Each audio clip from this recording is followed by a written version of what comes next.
अस्सलाम वालेकुम and welcome to inside with Aneeq Naji. Islamabad में पीटीआई का वो जलसा जिसको 7 बजे ख़त्म हो जाना था वो अभी तक जारी है। और इसके अलावा ख़बरें ये भी हैं कि उनके कारकुन जो हैं वो रुकावटें उन्होंने तोड़ी और उसके बाद वो उस रूट से भी उन्होंने जाने की कोशिश की जो उनके लिए नहीं था। उस पर पुलिस वालों ने उनको रोका, लेकिन वहाँ पर उन्होंने पुलिस वालों पर शेलिंग शुरू कर दी। ओवरऑल सूरत हाल ऐसी नहीं है कि जिस पर बहुत परेशान हुआ करे, इस वक्त कंट्रोल में है। ज़ाहिर है कि सियासी माहौल की गर्मा गर्मी जो आज हम कल पूरा दिन देखते रहे, आज भी देखते रहे, इस पर हम बात करते हैं। हमारे साथ स्टूडियो में तशरीफ़ फरमा है मुस्लिम लीग नून की रहनुमा सलमा भट्ट साहिबा। इसके अलावा हमें ज्वाइन किया है पाकिस्तान पीपल्स पार्टी से रज़ा हारून साहब ने, उनका बहुत बहुत शुक्रिया। सलमा भट्ट साहिबा का भी बहुत बहुत शुक्रिया कि उन्होंने हमें ज्वाइन किया दोस्तों ने। और हमारी कोशिश है कि फवाद चौधरी साहब से भी हमारा रब्ता हो जाए, वो जैसे ही हो जाए उनसे भी हम गुफ्तगू करेंगे। लेकिन सबसे पहले सलमा भट्ट साहिबा, ओवरऑल तो मेरा ख़्याल है कि मुकाम एक इस लिहाज से इत्मीनान है कि अल्लाह का शुक्र है कि कोई नाखुशगवार वाक़या ऐसा नहीं हुआ कि कोई बड़ा यानी तशवीश दहशतगर्दी या उस पर तो हमें बस मेरा ख़्याल है कि आपकी हुकूमत को, वफाकी हुकूमत को या तमाम लॉ इन्फोर्समेंट को मुबारकबाद देनी चाहिए। बिस्मिल्लाहिर्रहमानिर्रहीम, बहुत शुक्रिया अनीक भाई। देखें, अल्लाह का शुक्र है कि कोई बड़ा इस तरह का वाक़या पेश नहीं आया और जी बिलाशुबा जो हुकूमत के इक़दाम उनको सराहा जा सकते हैं। लेकिन उसके साथ साथ मैं चाहूँगी कि जलसे की बात ज़रूर की जाए कि जो आज जलसा जिसका एक इंतहाई शोर था कि पता नहीं आज जो इनकलाबी जलसा लाना था और जो खान साहब की रिहाई का पेश खैमा था वो बुरी तरह से फ्लॉप हुआ है, बुरी तरह से मुस्तरद हुआ। किस तरह से? वो इस तरह से कि जो इनका जलसे का टाइम था कि दिन को दिहाड़े जो जलसा करना था, जो 2 बजे इन्होंने वक्त दिया था, तो वो दिन की रोशनी में तो ये जलसा नहीं कर पाए। इन्होंने इसको डिले किया, 7 बजे तक का वक्त था। हमेशा उन्होंने अपनी रिवायत कायम रखी कि उन्होंने कानून को भी तोड़ना है, उन्होंने एनओसी की वायलेशन भी करनी है और उन्होंने वो सब कुछ करके दिखाना है जो उनकी ट्रेनिंग है, जिसका वो हिस्सा है। आप देखें कि वो अंधेरे में इसको लेकर आना चाहते थे। अंधेरे में इसलिए लेकर आना चाहते थे ताकि वो ड्रोन से वो वाली फुटेजेस बना सकें जिसमें लोगों को बता सके कि पता नहीं कितना जम्मे गफीर था। क्योंकि दिन के वक्त 6 बजे तक 7 बजे जब दिन को नजर आ सकता था रोशनी में, तब जम्मे गफीर की आलम ये थी कि आरिफ अलवी साहब से लेकर और इनके जितने भी यूट्यूबर्स और जो इनके जो पीटीआई के जो सहाफ़ी हैं, उन सब ने माजी की तस्वीर लगा कर कहा कि देखें पहाड़ों से लोग निकल आए, देखें किस तरह। और 14 अगस्त की तस्वीरें जो कि आज़ाद कश्मीर में वो अपनी आज़ादी मना रहे। अच्छा, अब वो सारी तस्वीरें झूठी पुरानी वीडियोस लगा कर वो चाह रहे थे कि हम सोशल मीडिया के ऊपर जिसको अपना मैदान समझते हैं वो उसके ऊपर सजाना चाह रहे थे जलसा, और वो एक नैरेटिव दोबारा कायम करना चाह रहे थे कि देखें कितना जम्मे गफीर आ गया, जबकि जम्मे गफीर ना आ सका। और फिर जो अभी आप ही के रिपोर्टर के तवस्सुत से जो भी मालूमात मिली कि शाम को वो कहते हैं कि अली अमीन गंडापुर साहब आएंगे और जो उमर अयूब साहब हैं वो आएंगे तो जो तकरीर करेंगे तो जलसा एंड होगा, तो वो पहले क्यों ना आ सके। और दूसरी तरफ अली अमीन गंडापुर साहब जो पूरे खैबर पख्तूनख्वा से जो तालिबान को और जो सरकारी वसाइल इस्तेमाल कर जो सरकारी मुलाजमीन हैं उनको जो यहाँ पर इस्लामाबाद में शिफ्ट करते रहे हैं, जिसमें रेस्क्यू वाले लोग जो हैं वो भी झगड़ा करें कि हमें पैसे जो है ना वो दिए जाए जो हमसे कमिट किए थे। अच्छा, एक बात और जो उनको लेकर आ रहे हैं। लेकिन दूसरी तरफ उन्होंने क्या किया, जो हेल्थ कार्ड था ना खैबर पख्तूनख्वा में जिसपे लोगों को अद्वियात देनी थी, जिसके ऊपर वो सबसे बड़ी अपनी कारनामा बताते होते हैं, आज हेल्थ कार्ड से अद्वियात मिलनी पूरे केपी के अस्पतालों में बंद कर दी गई है। लेकिन जलसे में पहुंचाने के लिए, जत्थे पहुंचाने के लिए उनके पास पैसे थे। ये तो एक फवाद चौधरी साहब भी मसद लाइन पे आ गए हैं तो उनका रिस्पॉन्ड भी ले लें। जी फवाद चौधरी साहब, आपको बहुत शुक्रिया, आपने हमें वक्त दिया।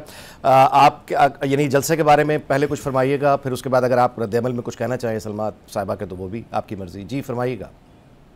देखिए जी, पहली बात तो ये है कि मैं तो तकरीबन 7:15 बजे जलसे से जब निकला हूँ और वहाँ पे उस वक्त अली अमीन गंडापुर पहुँचे नहीं थे और उस वक्त जो है वो हज़ारों गाड़ियाँ जो है वो मोटरवे से इस तरफ जो है वो आ रही थी।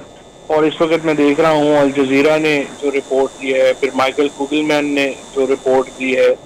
लेकिन ये कहना कि पीटीआई का जलसा जो है वो जाहिर है कि वो तो लाखों में ही होता है। पीटीआई का इस वक्त पॉपुलैरिटी के ऊपर तो कोई दो राय ही नहीं है। 8 फरवरी के बाद उस पर क्या को बात करना, वैसी अमकाना बात है। लेकिन असल प्रॉब्लम ये है कि मुझे तो समझ नहीं आती कि हुकूमत जो है वो, जब देखें 1986 में जब बेनज़ीर भुट्टो शहीद आई थी तो मोहम्मद खान जुनेजो साहब ने क्या किया, उन्होंने कहा कि बेनज़ीर भुट्टो को अलाउ कर दिया हर जगह जलसा करने को, और पीपल्स पार्टी ने हर जगह जो है वो जलसे किए। और जलसों से हुकूमतों को क्या फ़र्क पड़ जाता है। बट द प्रॉब्लम ये है कि ये हुकूमत चूँकि आई है फॉर्म 47 के ऊपर, और इनको पता है कि अगर इनका सिर्फ इस वक्त ये कोशिश है कि पंजाब के अंदर जो पॉलिटिकल एक्टिविटी है वो बहाल ना हो, इस जोर जबरदस्ती में नून लीग ने अपनी पॉलिटिक्स का भी बेड़ा गर्क कर लिया है। और इस वक्त जो प्रॉब्लम आ रही है वो ये आ रही है कि जो पंजाब है उसके साथ एक तो आपने जो हमारी एस्टेब्लिशमेंट के गलत फैसलों का जो नतीजा है वो भी पंजाबी भुगत रहे हैं, और अब जो बर्बरियत और फस्तायत का सामना है हुकूमत का वो भी पंजाबी जो हैं वो भुगत रहे हैं। और आज भी जो बुनियादी तौर के ऊपर जो ज्यादती हुई वो पंजाब के साथ हुई, जहां पर पूरा पंजाब जो है वो ब्लॉक कर दिया गया, रावलपिंडी इस्लामाबाद के शहरियों को एक अजाब में डाल दिया गया और हर मुमकिन कोशिश की गई कि वो रुके नहीं, वहां पे पहुंचे। बट मेरी नज़र में हुकूमत को देखिए जो पॉलिटिक्स होती है उसका मुकाबला पॉलिटिक्स से करना होता है। आपने अभी तक कोई नैरेटिव, कोई बयानिया जो है वो इमरान खान के मुकाबले में आप नहीं ला सके, जिसके नतीजे में आज जो सबसे ज़्यादा अनफॉर्चुनेट डेवलपमेंट है पाकिस्तान में वो ये है कि केपी और बलूचिस्तान आपने अल्ट्रा नेशनलिस्ट के हवाले कर दिया है और पंजाब में एक्सट्रीमिस्ट तगड़े कर दिए हैं। आप देखिए ना कि जो यहाँ पे चीफ जस्टिस पाकिस्तान के सर की कीमतें लगा के चले जाएं और रियासत जो है वो मुंह देखती रहे, तो आप अंदाज़ा लगा लें कि इस वक्त रियासत की क्या पोजीशन है। तो पाकिस्तान में इस वक्त नॉर्मलाइज करने की ज़रूरत है, आपको एक ग्रैंड पॉलिटिकल डायलॉग की ज़रूरत है जहाँ पे पॉलिटिकल पार्टीज और इस्टेब्लिशमेंट बैठे और हम तय करें कि आखिर हमने आगे करना क्या है। चाहे नेशनल गवर्नमेंट बनानी है, अब नेशनल गवर्नमेंट बनाएं। देखिए ये सिस्टम तो नहीं चल पा रहा। और फिर इसके ऊपर आप देख रहे हैं इसहाक डार साहब ने जो जाके IMF के साथ वहाँ पे कर दिया कि ये तो डिफॉल्ट करवाना चाहते थे। जब आपका ऑलरेडी प्रोग्राम एक धागे से लटका हुआ है और आप जाके अग्रेसिव हो रहे हैं IMF के साथ, अगर आपको IMF नहीं मिलेगा तो फिर आप क्या करेंगे? आपके पास कुछ नहीं है, आपके पास ना पॉलिटिक्स है, ना गवर्नेंस है, ना स्टेट अथॉरिटी है। तो आप जितनी देर ये हुकूमत जो है वो इस सेटअप में चलना चाहेगी, पाकिस्तान के लिए खतरात बढ़ते जा रहे हैं। And this is very important कि सारी सियासी जमातें एक एक कदम पीछे हटें और हम एक मुस्बत तरफ जा सकें और अपने जो कॉन्स्टिट्यूशन है उसको हम बहाल कर सकें। चौधरी साहब, अभी यानी आज के जलसे का भी आपने फरमाया कि जलसों से हुकूमतें नहीं गिरती, लेकिन आज के जलसे का इम्पैक्ट आप क्या समझते हैं, क्या हुआ है? देखिए ना, इसमें इम्पैक्ट सबसे पहली बात तो ये हुई है कि एक एस्टैब्लिशमेंट ने 22 सितंबर को जो गुफ्तगू की थी इमरान खान साहब से जेल के अंदर, जिसके नतीजे में पिछला जलसा कैंसिल हुआ और ये जलसा मिला, तो 2 साल के बाद ये पहला जलसा है जो कि इस्लामाबाद में होने दिया गया है। तो ये सेल्फ एक मैं समझता हूँ कामयाबी है और हम आगे की तरफ बढ़े हैं। और दूसरी बात ये है कि अब देखते हैं कि इस वक्त 2 मेरा ख्याल स्ट्रीम्स इकट्ठी चल रही हैं। एक तो बातचीत की स्ट्रीम है जो चल रही है और दूसरी तरफ मंसूर अली शाह साहब को रोकने की और जुडिशरी में एक जो कॉन्स्टिट्यूशनल अमेंडमेंट्स ला के उनको पुलिस और FIA के बराबर लाने की जो स्कीम है वो चल रही है। अब वो स्कीम अगर कामयाब ना हो सकी तो फिर तो मुझे लगता है कि हम बातचीत की तरफ आएंगे, और अगर इन्होंने सुप्रीम कोर्ट को और अदलिया को जेर बार कर लिया और कॉन्स्टिट्यूशनल अमेंडमेंट आ गई तो फिर Pakistan will further go into political chaos। तो आप देखते हैं आगे क्या होता है। I think next 15 days are very important in this respect. जी, रजा हारून साहब, आपका क्या तबसरा होगा आज की जलसे पे और सूरत हाल पे?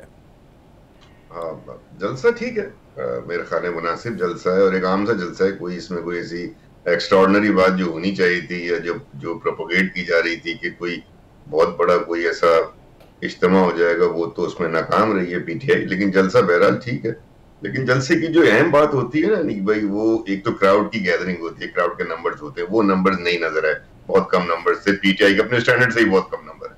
दूसरा, स्टेज से एक भी तकरीर मुझे समझ में नहीं आई किस तरह की तकारीर हुई है, इतना बड़ा क्राउड लेके, इतना बड़ा इवेंट क्रिएट करके कोई एक बात ढंग की नहीं की किसी ने। जो एक ढंग की बात की मुझे अचकज़ई साहब की लगी। और वही बात है, PTI का प्रॉब्लम ही यही है कि ना वो ऑर्गेनाइज्ड है, ना वो तंजीम है, वो एक होल है, वो एक इकट्ठा हुए हुए लोग हैं जो कि लॉयल हैं, फैन हैं, जज्बाती हैं, उनको कंट्रोल करने वाला कोई सिस्टम नहीं है PTI के पास। और अचकज़ई साहब ने ये बात बहुत इंपॉर्टेंट की है कि ना आपकी तंजीम है, ना आप में इत्तेहाद है। 2 रोज पहले आपका सेक्रेटरी जनरल इस्तीफा दे देता है, अभी सेक्रेटरी तलात के जाने की खबरें आ रही हैं। ये पार्टी जो खुद ऑर्गेनाइज नहीं है, इस पार्टी के पास लीडरशिप नहीं है सिवाय एक बानी चेयरमैन के जो इस वक्त किसी वजह से भी जेल में है, उन्होंने कोई पार्टी नहीं खड़ी की। आप कहते हैं इस पार्टी के हाथ में मुल्क दे दिया जाए, ये पार्टी कहती है मुल्क हमें दे दो, मुल्क हम चलाएंगे। क्या मुल्क चलाएंगे? इतनी ज्यादा आज की तकारीर के अंदर, मैं तो बड़ा टिकट देख रहा था, चाहे टीवी पे तो इतना नहीं आ रहा था, लेकिन मुझे कोई ढंग का पॉइंट बता दें, कोई एक काम की बात की हो किसी ने, किसी ने ऐसी बात की हो कि कोई पाकिस्तान के मुस्तकबिल की बात की हो, पाकिस्तान के सियासी हालात की बात की हो, मुफाहिमत की बात की हो, आगे बढ़ने की बात की हो। सिर्फ आगे बढ़ने की एक बात ये की गई है कि हमारे लीडर को छोड़ दो। और भाई जलसों से लीडर थोड़ी छुड़वाए जाते हैं कोई यार, कि जलसे अगर क्राउड गैदर करके और क्राउड भड़क जमा करके अगर आपने लोगों को छुड़वाना है तो वो तो गलत कहानी है। फिर पाकिस्तान के इन हालात में आप जिस तरह के एजिटेशन कर रहे हैं, जिस तरह का आपका बयानी आप डेवलप कर रहे हैं, और फिर जो आपका कंट्रोल नहीं है, यानी कि भाई ये बहुत डेंजरस इशू है पीटीआई के साथ। अब फवाद भाई जो बात कर रहे हैं, फवाद भाई जैसे लोग तो वहां नहीं है ना, तजुर्बेकार लोग नहीं है, जिन लोगों को वो सदर बना रहे हैं, जिन लोगों को वो, अब देखे ना आज इतनी बड़ी डिसऑर्गेनाइज ये पार्टी है और इतना इनका कोई सिस्टम नहीं है, कि स्टेज मैनेजमेंट ही नहीं है। हाउ कैन चेयरमैन की स्पीच जो है वो आखिरी स्पीच नहीं हुई? कैसे नहीं हुई चेयरमैन की स्पीच आखिरी? ये कौन सा नज़म है, ये कौन सा जब्त है? ये बहुत डेंजरस ट्रेंड की तरफ जा रहे हैं। मैं समझता हूँ कि नॉर्मल सा एक ठीक है, एक इन हालात में जलसा कर लेना, जबकि 22 अगस्त का एपिसोड हो चुका हो, कारकुनान बहुत बददिल है, इनके जो सपोर्टर्स हैं, आप यकीन माने कि सपोर्टर्स की अगर आप कॉन्वर्सेशन सुन लें, कभी कभी स्पेस की वीडियोस आती हैं उनकी, अगर आप कॉन्वर्सेशन सुन लें, लीडरान के खिलाफ उनकी बातें सुन लें, ये पार्टी अंदर से ऊपर से टूट फूट का शिकार हो चुकी है। इनके तितर बितर हो चुके हैं, हिस्से हो चुके हैं। अब इनकी जो देखे ना यानी कि सियासी तौर पे आपने चकजई साहब को अपना नुमाइंदा नॉमिनेट कर दिया। You don't have a single person पूरी पार्टी के अंदर जो पार्टी की रिप्रेजेंटेशन के साथ दूसरी सियासी जमातों से रब्ता कर सके। ये जमहूरियत है, ये जमहूरी रवायत है। इस तरह मुल्क आगे बढ़ेगा, इस तरह हम अपने मुल्क को आगे लेकर जाएंगे। ये तो आई थिंक दैट जी समझ में नहीं आता पीटीआई की लाइन। सलमा भट्ट साहब, जी सलमा भट्ट साहब फरमाइएगा कि ओवरऑल मतलब है कि एक जमहूरियत का कल्चर है, उसमें सियासी जमातें अपोजिशन में अगर हों वो जलसे करती हैं, लेकिन इस जलसे को लेकर या इससे पहला जलसा जो मुलतवी हुआ उस वक्त भी एक रद्द-ए-अमल वफाक की तरफ से आया, इस दफ़ा भी जो आया, आप नहीं समझती कि बहुत ज़्यादा रद्द-ए-अमल मुख्तलिफ लोगों के देने से जलसा तो आप लोगों ने खुद ही हिट करा दिया? देखिए, आप रद्द-ए-अमल की बात तो एक तरफ, यानी जलसा अभी हुआ ही नहीं है, आपका रद्द-ए-अमल से तो कल से शुरू हुआ। रद्द-ए-अमल हमारा कोई रद्द-ए-अमल नहीं, उनका अमल देख लें। अब मैं जो हारून भाई की बात है, मैं पहले भी करना चाह रही थी कंटेंट के ऊपर, अब मैं दोबारा फिर करना चाहती हूँ। अभी जो फवाद भाई ने बात की कि फॉर्म 47 वाले, देखें आरटीएस वाले जो हैं वो फॉर्म 47 का हवाला देते हैं। पहली बात तो ये। दूसरा, उन्होंने कहा अल जजीरा ने भी इसको दिखाया, तो वो तो फिर इसराइल टाइम्स ने भी इनके बारे में लिखा है, बानी चेयरमैन पीटीआई के बारे में, कि वो हमारे लिए सॉफ्ट कॉर्नर रखते हैं और उनको वो पाकिस्तान के अंदर इसराइली हमायती पॉलिसी बदलना एक चैलेंज है। तो वो तो फिर खैर इनके जो इंटरनेशनल या ग्लोबल कॉन्टेक्स्ट हैं उसके ऊपर अगर बहस करनी है तो फिर बहुत सी बहस खुल सकती है और भी। अच्छा, तीसरी चीज़ मैं ये कहना चाहती हूँ कि जो आप कंटेंट की बात करते हैं, हारून भाई ने बिल्कुल बात की कि आज जो मुझे भी चंक्स में जो कंटेंट सुनने को मिले, इनके वो जो गिलगित बल्तिस्तान के वज़ीर आला साहब थे, वो तकरीर फरमा रहे थे, उन्होंने कहा कि जो यहूदियों को के साथ उसने हिटलर ने जो जुल्म किया था सिविलाइज मुआशरों में, आज भी उनको पकड़ कर सजाएं दी जा रही हैं। ये यहूदियों के इतने हिमायती हैं, लेकिन इनको फ़लस्तीनियों के ऊपर जुल्म नज़र नहीं आया। जिस दिन फ़लस्तीन के ऊपर करारदाद हमारी नेशनल असम्बली में मंजूर हो रही थी, इन सब ने उसको अपोज किया। अच्छा, उसके बाद मुझे हैरत है, फिर इनकी तकरीर में आज ये भी कहा गया कि खुदा ना खास्ता पाकिस्तान टूट ना जाए। फिर इनकी तकरीर, इनकी आज स्टेज के ऊपर ये भी कहा गया कि किसी का बाप और फिर आर्मी चीफ भी जो है हमारा मैंडेट जो है वो नहीं रख सकता ये इलेक्शंस का। अच्छा, जब ये किसी का ना बाप छोड़ते हैं, ना बेटा छोड़ते हैं, ना ये मुल्क को सलामत रहने देना चाहते हैं, और फिर इनको यहूदी जो हैं उनके जुल्म नज़र आते हैं, लेकिन फ़लस्तीनियों के और पाकिस्तान के अंदर इनके किए हुए जुल्म मुजालिम नज़र नहीं आते। जब इनकी कंटेंट, इनकी तकरीरें वो आज भी वही हैं, और ये कहते हैं आज भी हम निकालेंगे जलसे से, मतलब जत्थागिरी से अपने कायद को बाहर निकालेंगे, जिनकी इंटेंशन आज भी ये है, जिन्होंने फिर जब वक्त गुजर गया और जब इनको पुलिस ने अगर कहा भी कि आपका वक्त ख़त्म हो गया और कोई एक्शन लिया, तो इनके लोगों से, पुलिस तो चलो शेलिंग करती है, सबने आज तक देखा है, कभी आपने देखा है कि जो पुरअमन जो जलसा करने आए उनके पास भी शेल हों और वो भी शेलिंग करें पुलिस के ऊपर? आज फिर उन्होंने वो चाहे छोटे लेवल पर करके दिखाया, पर कर दिखाया कि हम अभी भी वही लोग हैं। तो आज भी ना और दूसरी बात तो बिल्कुल पहले कर चुके, मैं रिपीटिशन में नहीं जाना चाहती, क्या ये कोई पॉलिटिकल पार्टी है? अभी इन्होंने कहा कि फवाद भाई ने कहा कि तमाम पॉलिटिकल पार्टीज आएँ और बैठें और एक ग्रैंड डायलॉग करें। किसके साथ ग्रैंड डायलॉग करें? जत्थों के साथ? किसके साथ ग्रैंड डायलॉग करें जो इस मुल्क को तोड़ने की आज भी हमें धमकियां देते हैं, आज के दिन में भी? ऐसे हालात में। और दूसरी तरफ क्या है, आज दूसरी तरफ एक और एंगल भी है इस जलसे का कि माइनस इमरान खान पीटीआई के लोगों ने जो मुख्तलिफ किस्म के कुंबे इसमें ग्रो हैं, उन्होंने कोशिश की है कि हम ये भी कर कर दिखाएं कि हम माइनस इमरान खान भी एक पीटीआई बना सकते हैं, तो चलो उसको भी आज लॉन्चिंग करते हैं। तो हो सकता है कि उनके कोई अपने वेस्टेड इंटरेस्ट हों, क्योंकि बहुत सारे ग्रो हैं, इनमें कुछ ग्रो हैं वो माइनस इमरान खान जाना चाहते हैं, कुछ ग्रो हैं जो इमरान खान को अपना लीडर कहते हैं। आज पिंडी की लोकल क़यादत पीटीआई की कितनी थी इस जलसे के अंदर, आज जो लोकल इनकी वो नहीं आए। अच्छा क्यों? और फिर दूसरी बात ये है क्योंकि ये जो आज जो अगर इंतशार बड़े लेवल पे नहीं करा सके, उसकी एक बहुत बड़ी वजह ये है कि इन्होंने इंतशार कराना होता है लोगों के बच्चों से, इन्होंने ईंधन बनाना होता है हमारे पाकिस्तान के नौजवानों को। तो आज वो ईंधन इनको उस तरह से मुयसर नहीं आया। आज इन्होंने वहाँ पे जो लोग भरे हुए थे ना, वो मैं पहले भी कह चुकी हूँ कि केपीआई से केपीके से बहुत सारे जो सरकारी मुलाजमीन हैं उनको वहाँ पर भरा गया था। आज इनके और दूसरी एक और डिफरेंस आप देख लें, जब इनको 2011 में 30 अक्टूबर में इनकी लॉन्चिंग ग्रैंड की जाती थी, जब इनके वो जलसे सजा कर दिए जाते थे, उन जलसों में वो होते थे इंतशारी, और पूरा इनका जो पैटर्न था वो थे इंतशार के जलते। ये इंतशार तो कर सकते हैं, इंतशारी जत्थागिरी तो कर सकते हैं, ये मुज़ाहमती गठजोड़ नहीं कर सकते, ये मुज़ाहमती जलसा करने में नाकाम है। ये डिफाइंस की या रिजिलियंस की पॉलिटिकल पार्टी नहीं है, ये वायलेंस क्रिएट करने वाली एक इंतशारी टोला है। उसके अंदर और एक पॉलिटिकल एक्टिविज्म के अंदर, पॉलिटिकल प्रोटेस्ट के अंदर और पॉलिटिकल गैदरिंग के अंदर फ़र्क होता है जो वो अपने। और फिर इनके आप देखें, इन्होंने आज कहा कि हमारे पता नहीं क्या वो नहीं मुतालबात नहीं माने गए, तो पता नहीं उसके बाद यकम को शायद ये अडियाला में कुछ करना का कुछ करके वहाँ पे बोल रहे थे इस तरह का, जो फिर अब मसला है। और वहीं पर उसी वक्त में मैंने देखा कि इनकी पार्टी के एक और शख्स जो है वो उसे माइक छीन रहे थे कि अब तुम ये गुफ्तगू मत करो। मतलब they do not have any kind of coordination.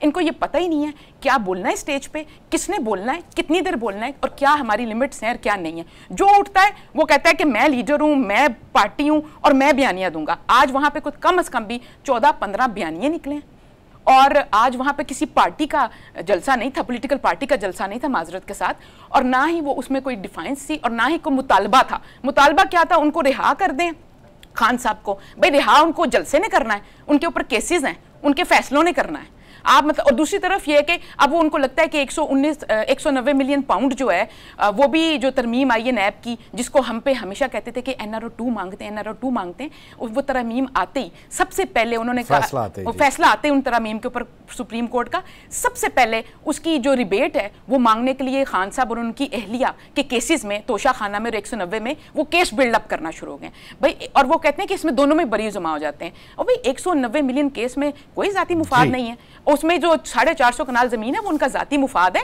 वो काबीना का फैसला नहीं है। ये फवाद भाई भी कहते रहे हैं, इनके और भी काबीना के मेंबर्स कहते रहे कि इनके बंद लिफाफों पे इनसे फैसले कराए गए थे, और उसका एक वेस्टेड इंटरेस्ट एक शख्स ने उठाया है।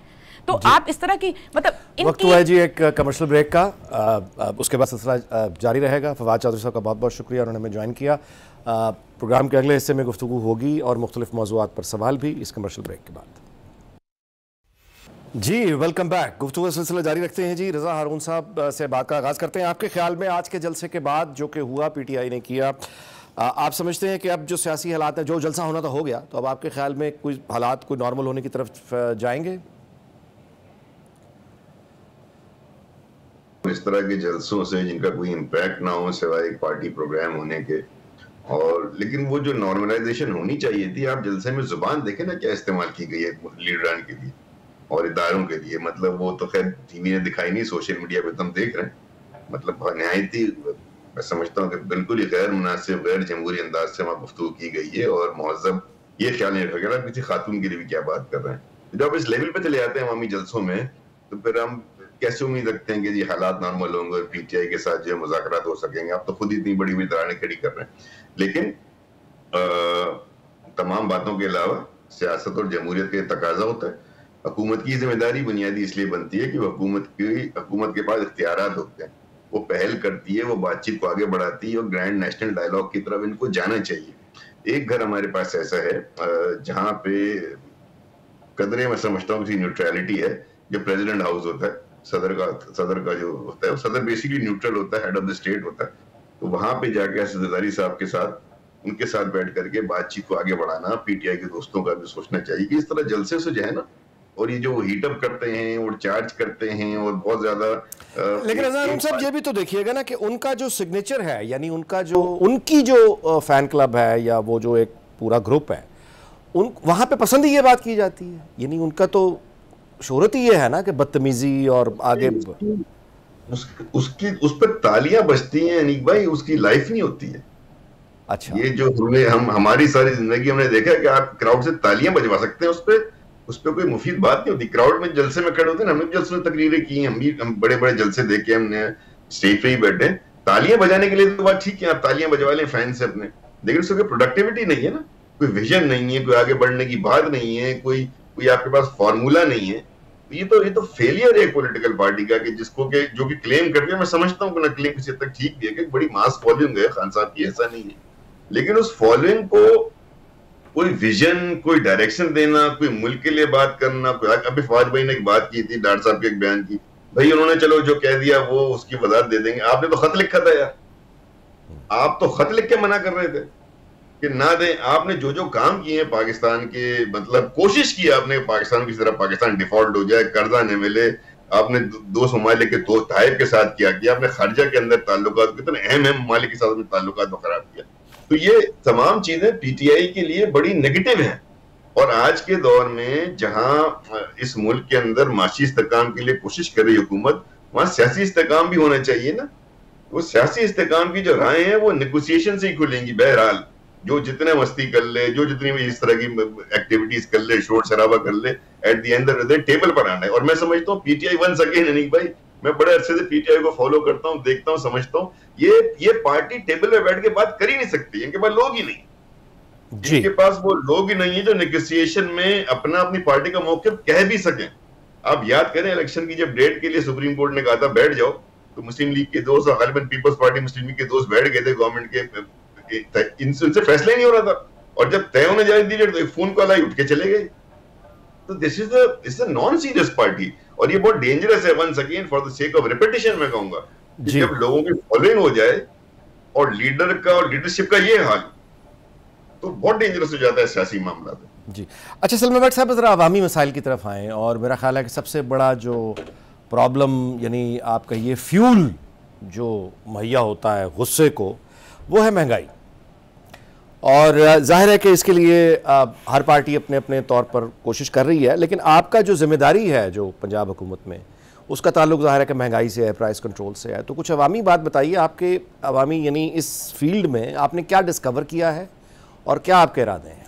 जी बहुत शुक्रिया। डेफिनेटली देखें, अवाम का इस वक्त सबसे बड़ा मसला है, जब हम एज गवर्नमेंट अवाम के मसाइल की प्रायोरिटी बनाएं, तो सबसे बड़ा मसला महंगाई है। और उसमें भी जो लोगों का सबसे बड़ा मसला है वो है बिजली के बिल और खाने पीने की अशिया, 2 वक्त की रोटी।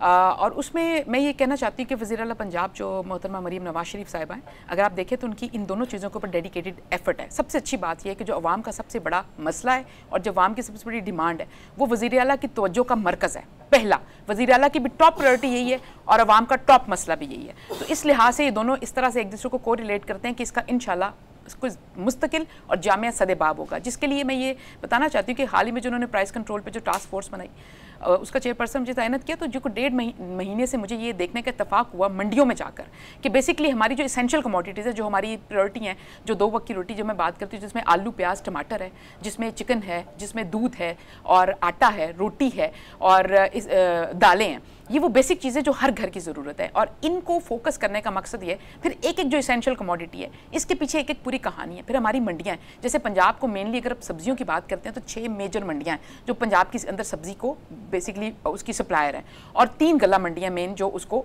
पूरे सूबे को केटर करती हैं दालों में।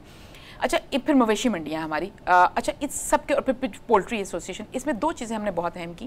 पहली मरतबा पंजाब में ऐसा होने जा रहा है कि जैसे प्राइस कंट्रोल हमारा सबसे बड़ा मसला है, लेकिन इसके ऊपर कभी कोई डेडिकेटेड एफर्ट नहीं हुई, और इसके ऊपर हमारे पास कोई डेडिकेटेड ह्यूमन रिसोर्स ही नहीं है, कोई मैकेनिज्म ही डेवलप नहीं हुआ, कोई डिपार्टमेंट ही नहीं है। हमारी जो इसेंशियल कमोडिटीज़ है वो मुख्तलिफ डिपार्टमेंट्स में बटी हुई हैं, जिसमें फूड है, लाइफ स्टॉक है, एग्रीकल्चर है, इंडस्ट्रीज़ है। अब पहली दफ़ा वज़ीर आला ये करने जा रही है कि प्राइस कंट्रोल पे essential commodity supply chain management का एक इदारा बन रहा है, और साथ में इसको प्राइस कंट्रोल के ऊपर डेडिकेटेड एक अथॉरिटी बनाई है जो अप्रूव होगी काबीना से, जो है price enforcement and regulatory authority, जिसमें हमारे जो है ट्रेंड मैजिस्ट्रेट्स होंगे और तहसील लेवल पर हम प्राइस कंट्रोल के स्टेशन बना रहे हैं, और जिसके अंदर बहुत सारे अभी जो हमारे मैजिस्ट्रेट्स तो आप बड़ी खबरें दे रही हैं जी, प्राइस कंट्रोल के जो भी हमारे मैजिस्ट्रेट्स हैं वो हैं एडहॉक पे, वो परमानेंट हमारा ह्यूमन रिसोर्स नहीं है, उनका ताल्लुक मुख्तलिफ इदारों से है, और वो पार्ट टाइम 2-2 घंटे 3-3 घंटे प्राइस कंट्रोल का काम करते हैं, जो कि डेडिकेटेड। और प्राइस कंट्रोल एक साइंस है, ये एक स्किल है, इसको समझना कि प्राइस कंट्रोल करना कैसे, एक अथॉरिटी बनाने जा रहे हैं जी, अथॉरिटी भी है और इदारा भी है। इसमें मैं एक चीज़, जैसे एक मिसाल दूंगी, जैसे सब्जी मंडी है। अब सब्जी मंडी के अंदर होता है क्या, पहले एक फार्मर होता है, फिर वो व्यापारी जो है वो सामान लेकर अजनास लेकर मंडी में आता है, फिर आगे काटती होता है, आड़ती उसकी बोली निकालता है, उसके आगे फिर वो फड़िए बैठे होते हैं जो उसकी बोली निकलवाते हैं और लेते हैं, फिर उसके वहाँ से आगे रिटेलर के पास और रेडियो के पास ये अजनास हमारी अजनास पहुँचती है। तो बेसिकली जो चेन है और जो साइकिल जो है फार्मर से लेकर जब एंड कंज्यूमर के पास आता है, तो चीज़ों कहाँ पे कौन से हमारे गैप्स हैं मैकेनिज्म के अंदर, और वो क्या है, प्राइस डिटर्मिनेशन का मैकेनिज्म क्या है, इसके अंदर क्या फ्लॉज है, और फिर इतने हाथों से होकर जब चीज़ पहुँचती है तो फार्मर से लेकर एंड कंज्यूमर तक बाजू का चीज़ की प्राइस डबल हो चुकी होती है। हम कहाँ पे, हम इसको पहली दफ़ा वज़ीर-ए-आला का ये विजन है कि हम मंडियों को डिजिटाइज करने जा रहे हैं, और डिजिटाइज करने से हम ये देखेंगे कि कौन कौन से लूप होल्स हैं, कौन कौन से गैप्स हैं, फिर जो सप्लाई है मंडियों के अंदर जो आते हैं ट्रक की जो, और फिर हमारी डिस्ट्रिक्ट वाइज हमारी आज तक कोई उस तरह से बहुत एक्यूरेट डिमांड ही अभी तक हमने मैयर नहीं की हुई। तो हम पहली दफ़ा ये करने जा रहे हैं कि डेटाबेस के ऊपर बेस करके साइंटिफिकली डिस्ट्रिक्ट वाइज हम डिमांड मैयर करने जा रहे हैं, जिसकी हम एक सप्लाई चेन बनाएंगे। फिर हमारी बहुत सी चीज़ें जो दालें हैं वो इंपोर्ट होती हैं, तो फिर इंपोर्ट्स होकर फिर जो हमें पूरे साल की हम डिमांड निकालेंगे कि किस वक्त में कौन सी इसेंशियल कमोडिटीज़ की क्या क्या डिमांड है, और उसकी सप्लाई का तवातर हमने कैसे बरकरार रखना है। अगर हम डिमांड और सप्लाई को मीट कर लेते हैं तो हम वैसे ही प्राइसेस को बैलेंस करने में कामयाब हो जाएंगे। ये एक इकोनॉमी का और प्राइस कंट्रोल का बेसिक फार्मूला, जिसके ऊपर हम बैकग्राउंड में जाकर तफसील से पहली दफ़ा वज़ीर-ए-आला की गाइडेंस में, उनकी लीडरशिप में और उनके विजन के मुताबिक ये काम हो रहा है, डेडिकेटेड एफर्ट हो रही है, जिसकी इंशाल्लाह आप देखेंगे कि ये 2 इदारे जब कायम होते हैं और अगले चंद माह में आपको इसके रिजल्ट्स नजर आने शुरू यानी एक कौन सा इदारा कायम हो रहा है, नाम लीजिएगा जरा। एक हमारी सप्लाई चेन मैनेजमेंट का इदारा, कमोडिटी इसेंशियल कमोडिटीज़ की, supply chain management, essential commodities की हमने सप्लाई को कैसे मैनेज करना है और डिमांड को कैसे मीट करना है, जो रियल टाइम डिमांड है हमारी पूरे सूबे की। और दूसरी जानिब प्राइस कंट्रोल की authority, regulatory and enforcement authority, कि फिर हम जाके प्राइसेस को चेक करेंगे। जब हमारे पास मैकेनिज्म होगा प्राइस फिक्सिंग का या प्राइस डिटर्मिनेशन का फॉर्मूला होगा, उसके पीछे हम बाकायदा ये एक्सपर्ट्स की मदद से किया जाएगा। और फिर हम जो दूसरा मंडियों को डिजिटाइज करेंगे, जो मंडियों का मैकेनिज्म डेवलप करेंगे कि वहाँ पे जो अभी अनफॉर्मल और अनडॉक्यूमेंटेड और इनफॉर्मल जो हमारी इकोनॉमी है, उसको हम डॉक्यूमेंटेशन रेगुलेट करेंगे मंडियों को, जिससे आप देखेंगे कि पूरे सूबे में एक यूनानिमस जो है वो पॉलिसी डिसीजन आएगा, जो कि वज़ीर-ए-आला डेफिनेटली खुद देंगी। और उस पॉलिसी डिसीजन से, पॉलिसी शिफ्ट और चेंज से शायद बहुत से ऐसे लोग जो प्रॉफिटेरिंग में अभी इन्वॉल्व हैं, उनको तो दिक्कत होगी, लेकिन अवाम को बहुत ज़्यादा सहूलत होगी। हमें बहुत से, जब मैं खुद मंडियों में जाती हूँ, बहुत सी एसोसिएशन है इस वक्त तकरीबन, मैं पिछले 1.5 महीने में हम लोग कोई इस टास्क फोर्स के जरिए वज़ीर-ए-आला के सेक्रेटेरिएट में हम लोग कोई 1000 से ज़ायद एसोसिएशंस के रिप्रेजेंटेटिव्स के साथ तफसीली 4-4 घंटे की जो है ना डेलिब्रेशंस कर चुके हैं। और हम इसको एक यूनानिमस एफर्ट बना रहे हैं, जिसके ऊपर हम सिर्फ 4 बंद कमरे में बैठ के ये नहीं करें, हम मंडियों में जाकर और एसोसिएशंस को इन्वॉल्व करके, ट्रेडर्स को, ताजरों को, उन सबको लेकर के असल में रियल टाइम इश्यूज़ क्या हैं उनकी मैपिंग कर रहे हैं, और फिर उसके ऊपर सोल्यूशन लाने की, और रियल टाइम सोल्यूशंस जो है और सस्टेनेबल और परमानेंट सोल्यूशंस, और जिनको हम साइंटिफिक और फॉर्मल और रेगुलेटेड सॉल्यूशंस लाकर प्राइस कंट्रोल को एक मुस्तकिल जो है ना जामा पहनाना चाहते हैं। ये हमारी एफर्ट है, और हमें पूरी उम्मीद है कि जिस तरह से वज़ीर-ए-आला इसके ऊपर दिन रात काम कर रही हैं, खुद इस पर रिपोर्ट लेती हैं, और खुद भी उनकी विजिलेंस है, जिसकी वजह से आप एक चीज़ शॉर्ट टर्म में सिर्फ मैं एक चीज़ मेंशन करना चाहती हूँ। हम देखते हैं कि हमारे तमाम इजला के जो DCOs हैं इस वक्त, वो सारे आज प्राइस कंट्रोल उनकी प्रायोरिटी लिस्ट में आ चुकी है। और प्राइस कंट्रोल प्रायोरिटी लिस्ट में इसलिए आई है क्योंकि वज़ीर-ए-आला डेली इस पर खुद रिपोर्ट लेती हैं, और इसके ऊपर उन्होंने पूरी जो हमारी मशीनरी है, जो डिस्ट्रिक्ट एडमिनिस्ट्रेशन है, उसको मुतहरिक किया हुआ है, और हम डेली बेसिस पर इसके ऊपर शॉर्ट टर्म जो मेजर्स ले सकते हैं उसके ऊपर भी हम साइमल्टेनियसली काम कर रहे हैं। जी रज़ा हारून साहब, लास्ट वर्ड्स आप बताइएगा कि ये आपने ये सारी एक एफर्ट सुनी, होमवर्क सुना, तो सिंध में भी यानी कुछ यानी ये अच्छी चीज़ों में एक दूसरे से हम कुछ सीख सकते हैं। आपके ख्याल में सिंध में ये इक़दाम करने की ज़रूरत है, या वो पहले ही अपने तौर पे जो कर रहे हैं वो तसल्ली बख्श है? नहीं, सीखना चाहिए, एक दूसरे से सीखना चाहिए। जो सिंध में अच्छे काम हो रहे हैं वो पंजाब सीखे, जो पंजाब में हो रहे हैं वो बलूचिस्तान सीखे, केपी वालों ने तो सीखना है नहीं, वहां तो लिटरेसी रेट सबको ऊपर जा रहा है, उनका माइनस में चला गया, उन्होंने नहीं सीखना। 12 साल से वो उनकी हुकूमत है, उनको नहीं फिक्र है अपने बुनियादी तालीम और सेहत के मामले में। केपी बहुत नीचे जा चुका है। जो बात है कि अच्छी बात है, मैं तो इसको अग्री करता हूँ कि ये sharing of information experience best practices में आते हैं ना दुनिया भर में। अगर एक गवर्नमेंट ने कोई चीज अच्छा कर लिया है तो उसको कॉपी करने में, उसको अडॉप्ट करने में कोई इशू नहीं होना चाहिए। मैं ये समझता हूँ दो बड़े हमारे बुनियादी मसले हैं नीक भाई। मईशत जो है ना, वो ये बहन ने जो बात की तो सूबाई हुकूमत का लेवल का डोमेन है, लेकिन मईशत तो फेडरल लेवल का डोमेन है ना। वहां पे दो चीजें बहुत इंपॉर्टेंट है। अपने पावर सेक्टर के आपको जो है ये चीजों को ठीक करना पड़ेगा। इस पावर सेक्टर के साथ, इस पॉलिसी के साथ, इस प्राइस के साथ मईशत ठीक नहीं हो सकती, पीरियड नहीं हो सकती। दूसरा बात, आपको जो टैक्स नेट में नहीं है हमारे सेक्टर्स, देखिए सैलरीड तबका और जो हमारा फॉर्मल बिजनेस है वो टैक्स अदा करके कमरे चुक गई हैं। अब हमारे 3 सेक्टर ऐसे हैं, रियल एस्टेट का हो गया, ट्रेडर्स का हो गया, और हमारा ये जो एग्रीकल्चर का टैक्स है, या सर्विसेज पे जो सर्विस सेक्टर हैं, वकला हैं, डॉक्टर हजरात हैं, ये तो टैक्स नेट में है ही नहीं। तो बताएं ना कि जब तक ये आएंगे नहीं तो इनकम जनरेट नहीं होगी, तो हम सूबों के अंदर नीचे अवाम को रिलीफ कैसे पहुंचाएंगे। तीसरी अहम बात, किसी मुल्क के अंदर मईशत, ये तो दो हमारी इंटरनल मामला है ना जो हमें करने, IMF कहे ना कहे ये आपका प्रॉब्लम है। ये तो बाहर से लोग हम आके बताते नहीं भाई, बड़े अफसोस की बात है, तो हमारा प्रॉब्लम ठीक कर। फिर बाहर से क्या करना है आपको, फॉरेन डायरेक्ट इन्वेस्टमेंट, FDI चाहिए आपको। FDI के बगैर जो मईशत बेहतर नहीं होती। आपको जो है फॉरेन रेमिटेंसेस चाहिए जी। जो रेमिटेंसेस आती है उनको बढ़ाना है। ये मईशत का एक बहुत बड़ा सब्जेक्ट होता है। बदकिस्मती से हमारे यहाँ मईशत। बहुत बहुत शुक्रिया रजा हारून साहब, बहुत बहुत शुक्रिया सलमा भट्ट साहब, बहुत बहुत शुक्रिया फवाद चौधरी साहब। सो ये थी जी आज की गुफ्तगू, और आपसे मुलाकात होगी अब अगले जुम्मे की शब 10 बजे। इस दुआ के साथ कि अल्लाह ताला पाकिस्तान को शाद और आबाद रखे। आपसे इजाज़त चाहता हूँ। अल्लाह हाफ़िज़।